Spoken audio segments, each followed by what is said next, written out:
নমস্কাৰ ধনফিলিয়াছ দেউৰী কথাৰে আৰু সৌৰভ বসুমতাৰীৰ আবৃত্তিৰে বকুল নগৰীৰ একপক্ষীয় প্ৰেম।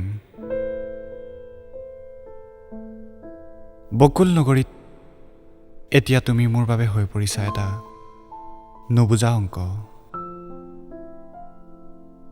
প্ৰতিটো খোজতে মোৰ মনলৈ আহে তোমাৰেই প্ৰতিচ্ছবি।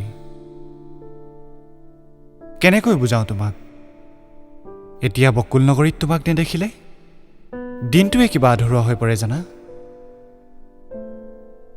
মোৰ একপক্ষীয় প্ৰেমৰ প্ৰতিটো ৰোমাঞ্চই মাথো বিয়পাই দিয়ে তোমাৰ স্মৃতিৰ সুগন্ধি। চকুৱে তোমাক প্ৰতি মুহূৰ্ততে বিচাৰে। বকুল নগৰীৰ আকাশে পতাহে হোৱা তোমাৰ মিঠা হাঁহিৰ খিলখিলনিবোৰে মোক বৰকৈ আমনি কৰে।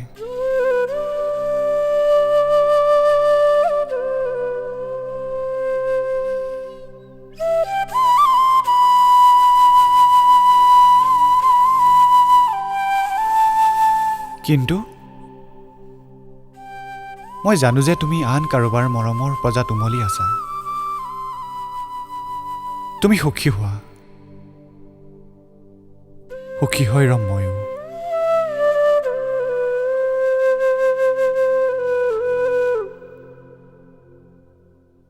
সঁচা কথাটো হৈছে তোমাৰ অবিহনে মই এটি কৃত্ৰিম হাঁহি পিন্ধি থকা অভিনেতাৰূপী যন্ত্ৰমাথো।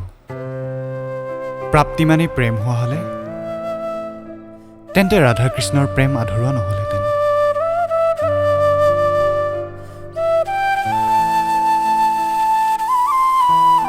পোৱা নোপোৱাৰ হিচাপ কিয় লাগে? তোমাকচোন নিজৰ বুলি ভাবিয়ে ভাল লাগে।